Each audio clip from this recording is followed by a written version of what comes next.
Go ahead and open up to the book of Ruth.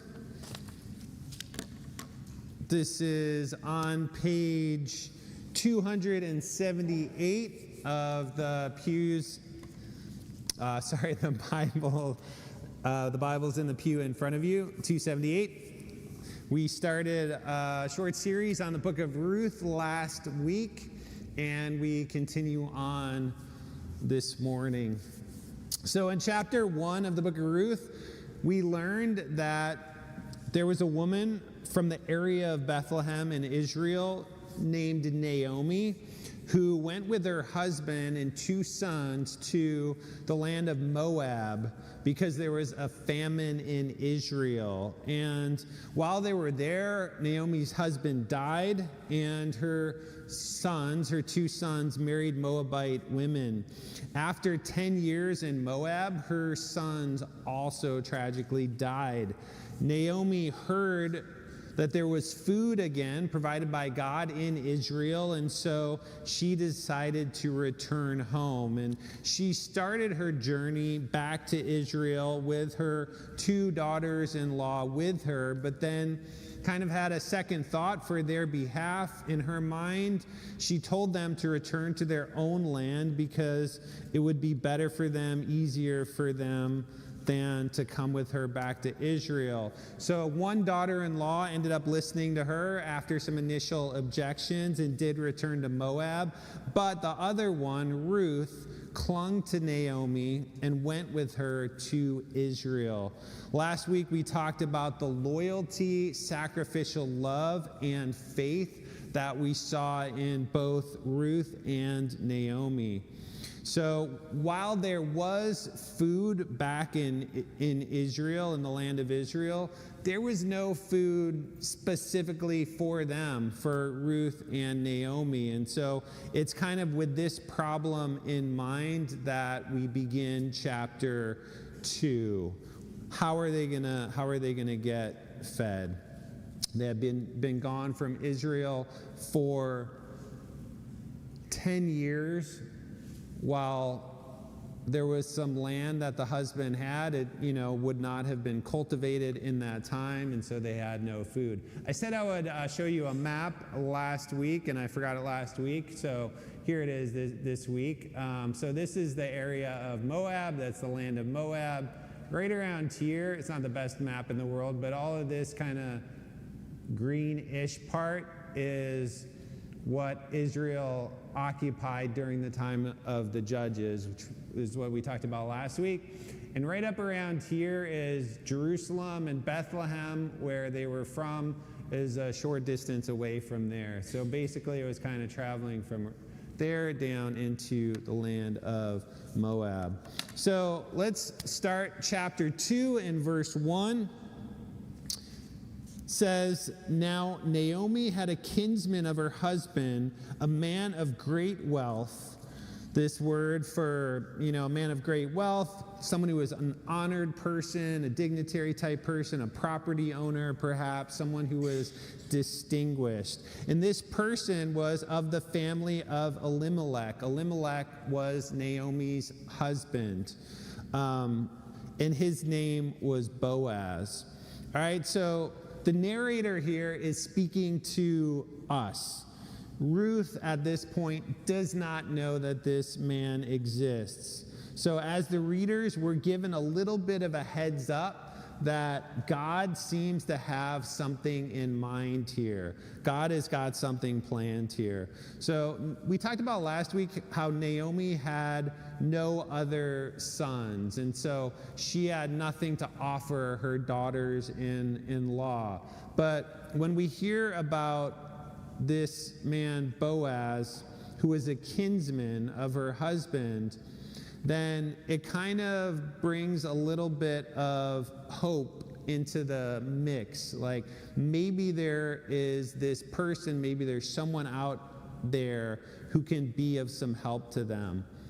So we continue on in verse 2. It says, "And Ruth the Moabitess said to Naomi, 'Please let me go to the field and glean among the ears of grain after one in whose sight I may find favor.'" And so Ruth is asking her mother-in-law, let me go out to the fields, see if I can get us some food, see if I can glean among the ears of grain after one in whose sight I may find favor. What is she talking about here? First, do you guys know what gleaning is? Anyone know what gleaning is? Basically, it's one of those words where it seems like you know what it means, but do you exactly know what it means? Maybe not. But basically, gleaning is to gather up the leftover grain after the harvest has been done. So you have a harvest, and then there's kind of leftovers, and someone who's gleaning would come in behind and kind of pick up that which was left over. And it was within the law that God gave to Israel that they were supposed to allow for gleaning. And so if we look at Leviticus in chapter 19, verses 9 and 10, it says, now when you reap the harvest of your land, you shall not reap to the very corners of your field, nor shall you gather the gleanings of your harvest, nor shall you glean your vineyard, nor shall you gather the fallen fruit of your vineyard. You shall leave them for the needy and for the stranger. I am the Lord your God. So you could, glean your own field, go through with the harvest, and then go back and pick up everything that's left, go to all the corners, just like take everything that is there, which would seem normal, natural, like why wouldn't you do that? And God is saying, don't do that. Leave that kind of stuff for someone who's out there in need, or maybe the foreigner, the stranger. Let them come and collect the gleanings so that they can take care of themselves. And so it was in the law that they were supposed to do that, and someone like Ruth was supposed to be able to go and do the gleaning. But as I talked about last week, during the time of the judges, it said, there was no king, and everyone did what was right in their own eyes, and there was a lot of sin and a lot of ignoring God's law, pretty much all the time, but during that time as well. And so people were not necessarily following the law. So just because it was the law that she could do this, it doesn't mean that they were going to let her do it. And so she was looking for someone in whose sight I might find favor. Someone who's going to let me do this. Yes, it's the law, but I want to find someone who's going to let me do it. Question or yeah? I was going to say, since not a lot of people are farming today. Yes. Leaving today could be like just leaving plastic bottles outside of your home for people that are less fortunate to collect them and then turn them in for cash. Yeah, so that's an interesting present day kind of example of what gleaning could look like. I've got these extra plastic bottles and cans and stuff. I'm going to leave them where someone who has need can come by and pick them up and help take care of themselves through that. Appreciate that insight and input. So let's continue on. And she said to her, so Naomi said to Ruth, "Go, my daughter." So she departed and went and gleaned in the field after the reapers. And she happened to come to the portion of the field belonging to Boaz, who was of the family of Elimelech. And so it says she happened to come there. By saying happened to, it doesn't mean by chance as opposed to the hand of God. On the contrary, the narrator is alerting us to the fact that Ruth didn't know about Boaz. So she went there by chance, but not by chance, really by the hand of God. She didn't know, okay, here's this relative, I'm going to go and find some favor there. She didn't know anything. She was a foreigner. She just went out to a field that she found and started gleaning. Verse 4, "Now behold, Boaz came from Bethlehem and said to the reapers, 'May the Lord be with you.' And they said to him, 'May the Lord bless you.' Then Boaz said to his servant, who was in charge of the reapers, 'Whose young woman is this?' So he spotted her. It's kind of some small town vibes here. I don't recognize this person. Like, what clan is she? What tribe is she? Who is she? Verse 6 continues on. The servant in charge of the reapers replied, she is the young Moabite woman who returned with Naomi from the land of Moab. Like, he heard about her. Again, small town vibes. Like, word gets around, she's back in town. Or, Naomi's back in town. This is her daughter-in-law. He had heard about her, but he hadn't seen her, hadn't met her. And she said, the servant is describing what Ruth said when she was there gleaning. She said, please let me glean and gather after the reapers among the sheaves. Thus she came and has remained from the morning until now. She has been sitting in the house for a little while. She's been sitting in the house for a little while. There's probably some structure out there near the field where maybe the workers could rest. He's basically said she's been working since morning. She took just a little bit of rest in the shelter. Verse 8, then Boaz said to Ruth, listen carefully, my daughter. Do not go to glean in another field. Furthermore, do not go on from this one, but stay here with my maids. Let your eyes be on the field which they reap, and go after them. So again, the way that it would work, usually the men would swing the sickles. Anyone have a sickle? Seen a sickle? You've probably seen a sickle, but only in like scary movie poster kind of stuff. We were thinking, we got some long grass. We got some native grass in our yard. We're like, we should get a sickle and go out there and sickle our grass. We were like this close to doing that. It would have been ridiculous, but we thought about it. So basically the men would go by and do that, and then the women would come behind and they would gather up the sheaves, and they would, or gather up the wheat or barley, and then tie them and create these sheaves, these piles that would then get carried to the place where they would gather them all together. And so he was basically saying, let them do that. They gather up the sheaves. You go right behind them. Don't worry about, coming back later or that type of thing. Follow right behind them.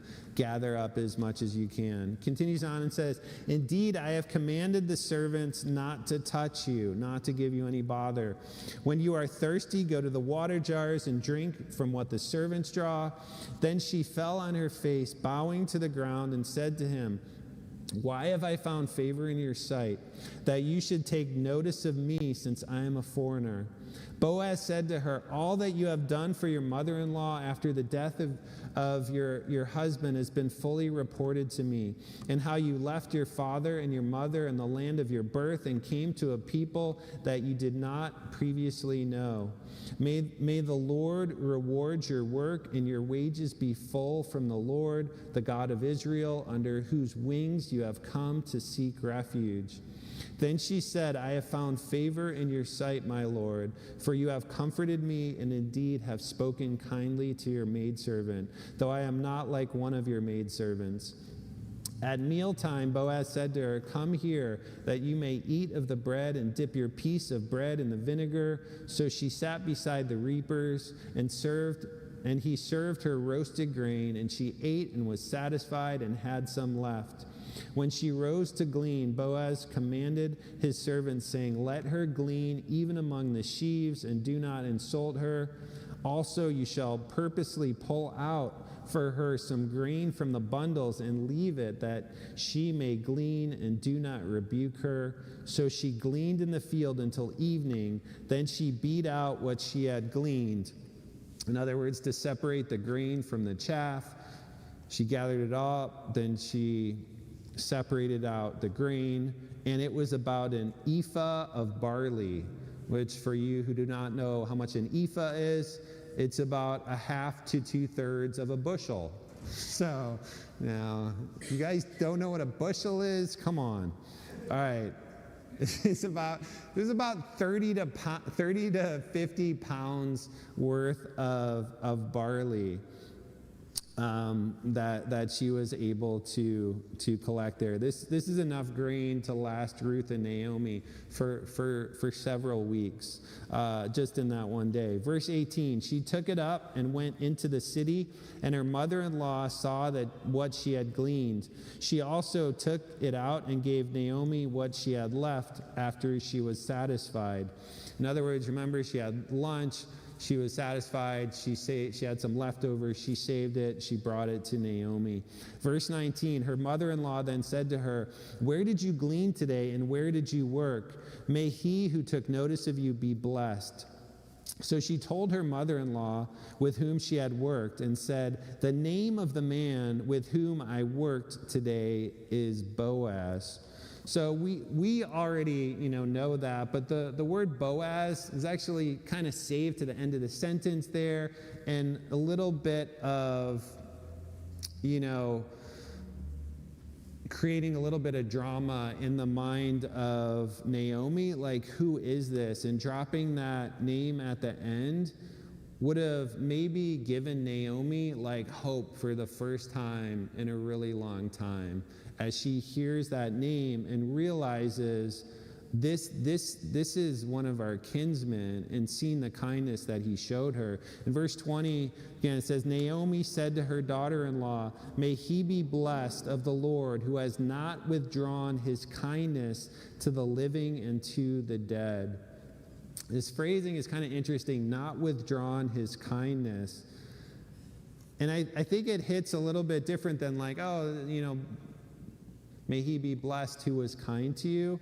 The fact that she says not withdrawn his kindness, I think, is a way of showing us that she's realizing maybe she was wrong in chapter 1 when she said, like, the Lord has dealt bitterly with me, when she thought, like, kind of, don't be close to me because God is almost against me right now. And I think she's realizing when she uses that phrase of not withdrawn his kindness, that she's understanding God has not fully withdrawn his kindness from me. Like, there is hope here, there is life here, there is kindness here that God is working through this man Boaz. And again, Naomi said to her, "The man is our relative. He is one of our closest relatives." Then Ruth the Moabitess said, "Furthermore, he said to me, 'You should stay close to my servants until they have finished all my harvest.'" Naomi said to Ruth, her daughter-in-law, "It is good, my daughter, that you go out with his maids so that others do not fall upon you in another field." So Naomi recognizes the need for Ruth to be safe, encourages her to stay close, to stay in the field of Boaz, to stay with his servants. She found this protection and generosity in that place. Verse 23, so she stayed close by the maids of Boaz in order to glean until the end of the barley harvest and the wheat harvest. This would be a period of about 6 weeks or so where she could do this gleaning. And she lived with her mother-in-law. All right, so what can we learn from these events? What can we learn from the people who are a part of them? What can we learn from their character, and what can we put into practice? So I want to talk, this is your sermon notes as well. What can we learn about caring for others and being cared for by others based on the character of Ruth, Boaz, and Naomi? All my sermons have either 3, 7, or 10 points. This is a 7-pointer. Point number 1 is this: go care overboard.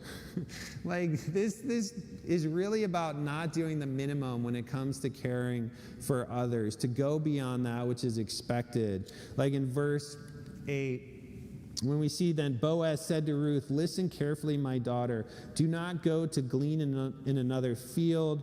Furthermore, do not go on from this one, but stay here with my maids. Let your eyes be on the field which they reap and go after them. Indeed, I have commanded the servants not to touch you." Like, he knew his servants were of good character, it seems like, but he just wanted to make absolute sure that she was there, that she was protected. He says, when you are thirsty, go to the water jars and drink from what the servants draw. This might not seem like a big deal to you, but like, we're used to being able to turn on a faucet, water comes out. Like, when that's not your situation, when you have to get water from a source and bring it in jars, it's like that water is valuable. That took a lot of effort to get that water there. And that water was for his servants, who were bringing in his harvest, and for himself. And they got the water there, and he's inviting her, go share in that water. It's so far beyond what would normally be offered to someone who is there gleaning in your fields. In verse 14, we saw at mealtime, Boaz said to her, come here that you may eat of the bread and dip your piece of bread in the vinegar. So she sat beside the reapers. He put her on the same level, not below, like you're over there, but sit, eat with us. And it says, and he served her roasted grain, and she ate and was satisfied and had some left.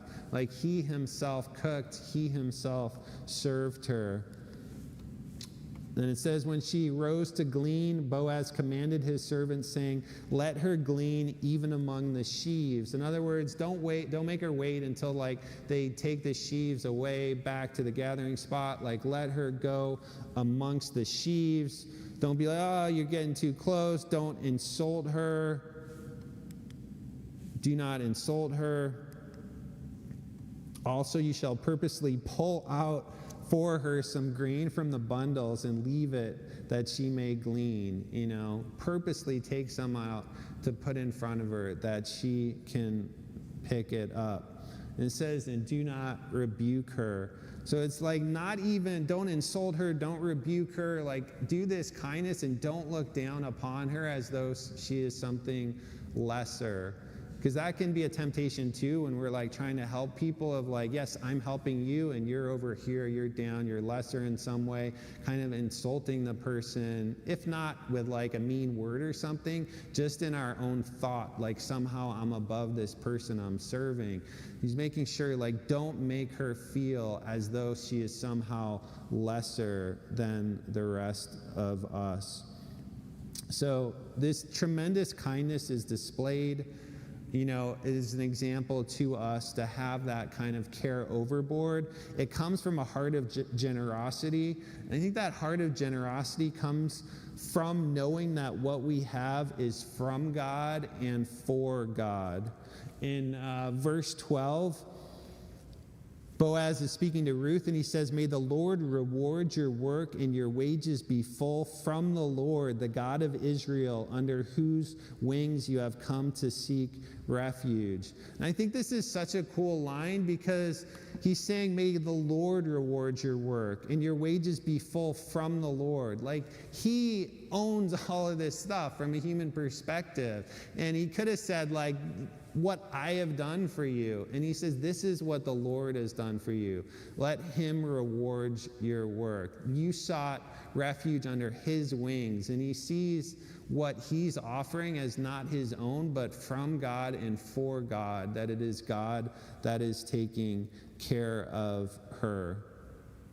That's that heart of generosity, to say what I have is from God, and what I get, and the purpose of that is to be used for God, to glorify him. In chapter 1, we saw that Naomi recognized this food, this supply, what we have, it does come from God. She heard the Lord visited his people in giving them food. So again, we need to understand that all of our resources are from God and are to be used for God. All right, point number 2 is this: have a special eye for the one who cares for others. This might seem a little bit weird, the next few points, because I'm going to talk about people do especially have an eye out to care for. Yes, we should care for everyone, but in the events of this, it seems we should have a special eye for instance, people who care for other people. In verse 11, Boaz certainly saw this as a reason to care so much for her. Boaz replied to her, "All that you have done for your mother-in-law after the death of your husband has been fully reported to me." Like, I see what you've done. I see how you left your family. I see how you came to this foreign land. You cared for her. You came with your mother-in-law when you didn't have to. And then Ruth then takes care of Naomi with the food that she has gleaned and worked so hard for. She even saved some of her leftovers from lunch to bring it to her. This care for others is a part of why Boaz cared for her. Point number 3 is this: have a special eye for the humble. We see humility coming out of both Ruth and Boaz. Boaz clearly had a humble spirit and a good relationship with those who worked for him. We see this in verse 4. It says, "Now behold, Boaz came from Bethlehem and said to the reapers, 'May the Lord be with you.' And they said to him, 'May the Lord bless you.'" That's an awesome greeting to have between, the boss and the workers. And there's clearly a humility, a love for God between them, and not a sense of like one being somehow higher or greater than the other. We see how he served Ruth. He wasn't like, okay, the servants are going to serve us. Like, he got in there, he cooked, he served. We're going to see later in the next chapter that he ends up sleeping the night with his grain, which is something that would be done, but wouldn't usually be done by kind of the big boss man. The servants could do that, but he, was humble in how he acted. Ruth was quite humble herself. When in the face of the kindness that she was shown, it says, then she fell on her face, bowing to the ground. She was just humble and asking for permission. She didn't say like, hey, the law says I can do this. She's like, can I reap here? And just showed a heart of humility and kindness herself. All right, number 4, have a special eye for the hard worker. The amount of grain that Ruth went home with that day is more than I think I would have went home with if you put me on a field. Like, she worked incredibly hard to gather what she was able to gather and then separate it out. And the amount of grain at the end of the day, it showed how much she worked, and it showed also the amount of kindness that she was shown. And the text is really showing us that, like, this amount is really telling us she worked really hard, and he was really, really kind to her. And I think one of the cool aspects of even the law of gleaning, I think it's a really good mix of generosity and kindness, but is also an incentive to work hard. That, kind of it's the whole proverbial hand up instead of a handout type thing. And I think we are built, if we're able to work, and usually everyone is able to work in some capacity, whether it be physically or even mentally. Within the Christian church, everyone can work because you can pray. Like, if that's all you can do, that's like an amazing thing to be able to do. But all I'm saying is we all have some capacity to work when it comes to physical labor, some people much less so. At this time, especially, most of the work was physical labor, and so some people couldn't do it. Seems like Naomi probably couldn't really do it. But if you could do it, it was, okay, I'm going to offer this to you, but also provide an opportunity for you to work for it as well. And as much as we can do that, I think it's helpful for the person giving as well as the person receiving to work hard in that process.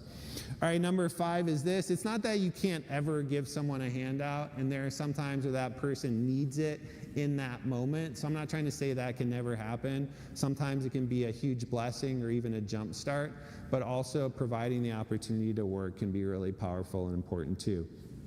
All right, number 5, have a special eye for the foreigner and for the outcast. So throughout this book, when it talks about Ruth, it very often says, the Moabite or the Moabite woman. There was this great difference in status, again, between him and his wealth and being an Israelite versus her being a Moabite woman. But this tremendous kindness is shown to her, even though, or especially because, in fact, she was a foreigner. In verse 13, it says this: "You have comforted me and indeed have spoken kindly to your maidservant, even though I am not like one of your maidservants." And he's saying, even though I'm not really at the level that society might look at and say, like, you're at that level, you've treated me as though I am. And so looking especially out for the outcast, but not treating them as an outcast. And in verse 10, it says, "Why have I found," this is a cool line, it says, "Why have I found favor in your sight that you should take notice of me since I am a foreigner?" And this is if you read Hebrew and lived in this time, you would find this to be kind of a funny turn of phrase, because the word for foreigner means conspicuous, because foreigners stand out as different, right? That would make sense for a word like, even we have this kind of concept like a foreign object, one that sticks out, right? And so the meaning of foreigner is like someone who's conspicuous. But she says, "Why have I found favor in your sight that you should take notice of me since I am a foreigner?" In other words, why are you noticing me even though I'm conspicuous? Right? It's kind of like, well, that's why I would notice you, but the point is really, why would you show me kindness even though I'm a foreigner who would normally be looked at as someone to show less kindness to? And that's what she's asking, like, why are you showing this kindness to me, a foreigner?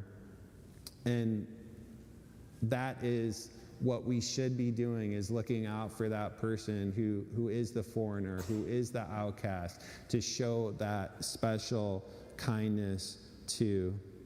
All right, point number 6 is this: have a special eye for the person of faith.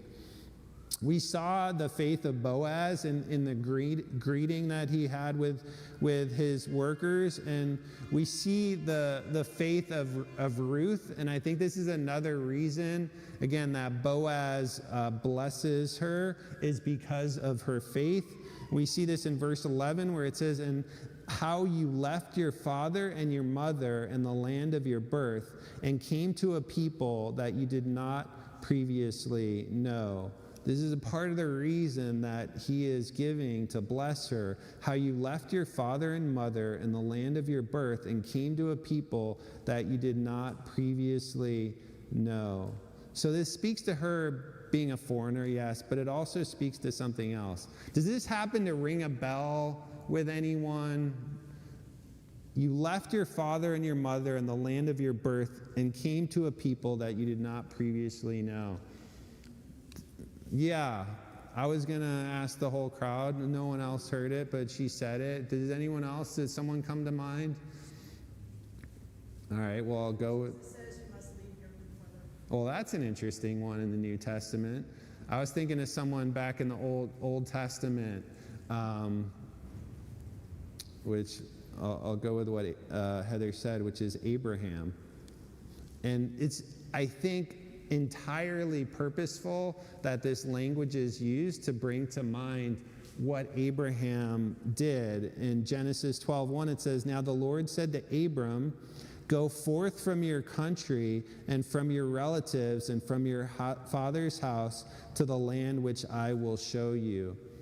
It's kind of that same thing where Abram was told by God, hey, leave your family, leave that behind and go to the land that I'm going to show you. It's actually, and he continues on with giving him this promise, and I will make you a great nation, and I will bless you and make your name great, and so you shall be a blessing, and I will bless those who bless you, and the one who curses you I will curse, and in you all the families of the earth will be blessed.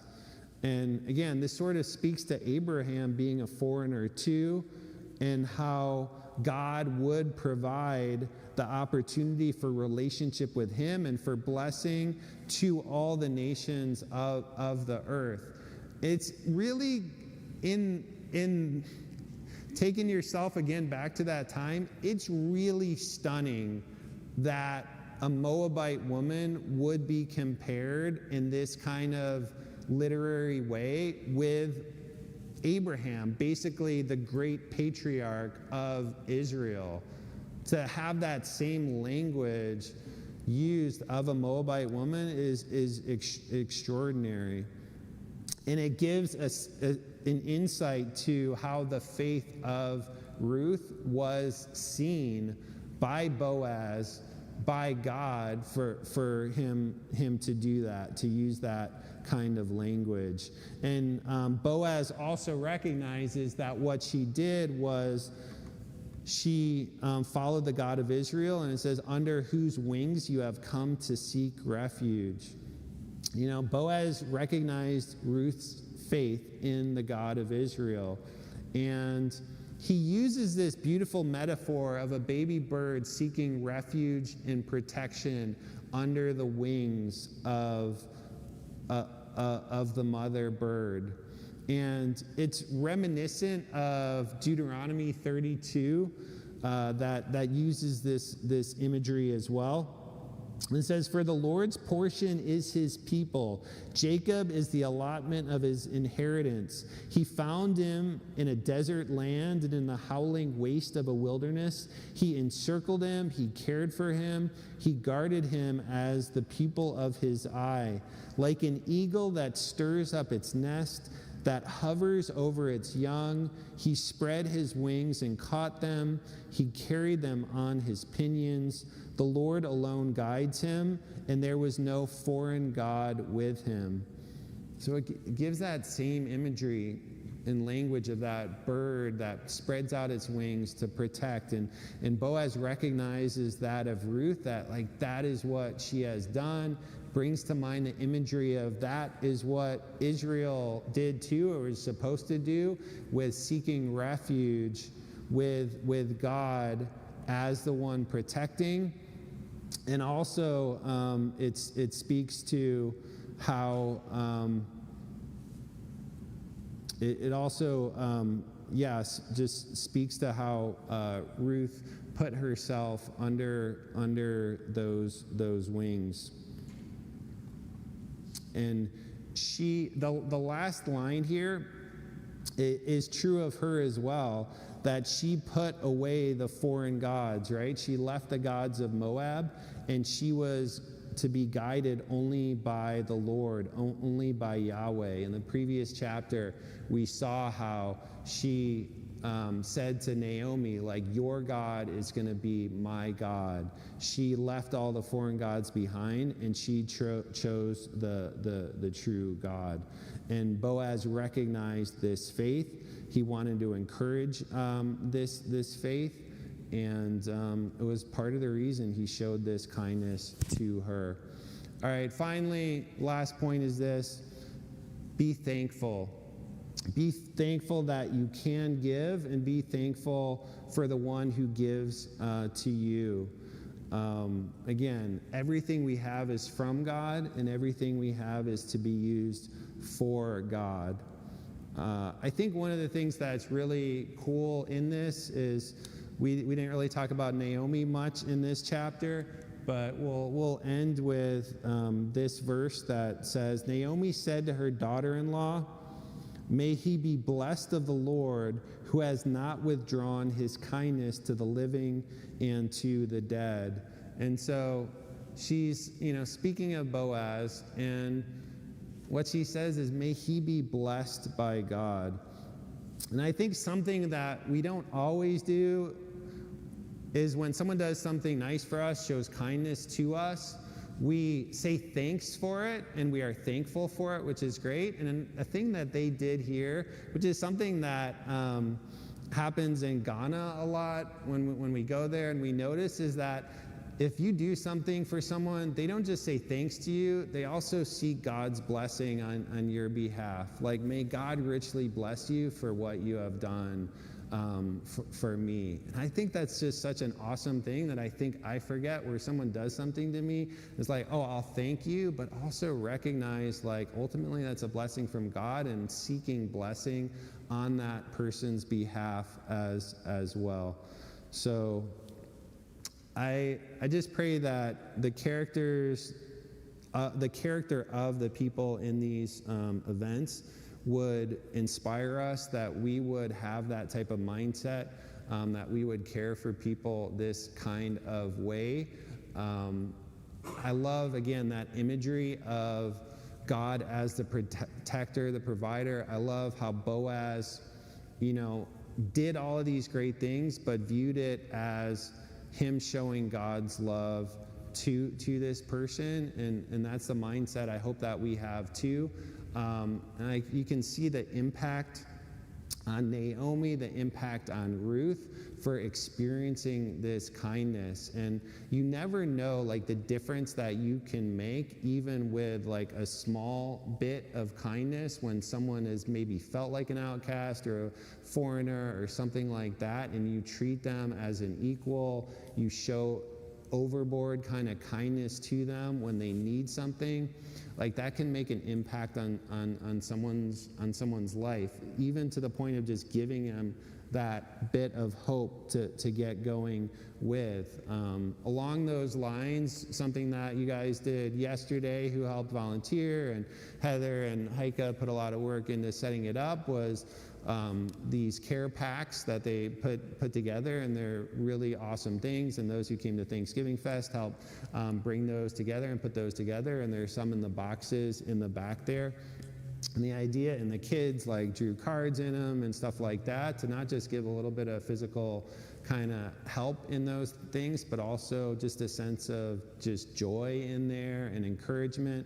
And so we would encourage you, like one per family to start out with, pull one out of the box, keep it in your car. If you see someone who needs like a little something, it seems like, to show care to, that's available for you to do that. So let's go ahead and pray, and we will close very shortly. Dear God, just thank you so much for your amazing care for us. God, I pray that you would empower us to care for those around us, that you would open up our eyes to see those who need care and kindness. And God, I pray that with what you give us, we would use it to bless others. And we just ask that you would fill us with your Holy Spirit to empower us to do that. I thank you for these care packages, and I pray that you would use them for your glory, that they would touch lives, and you would give us wisdom on the people to give them to. And there are those moments that can really be impactful. We thank you for this time, and in Jesus' name we pray, amen.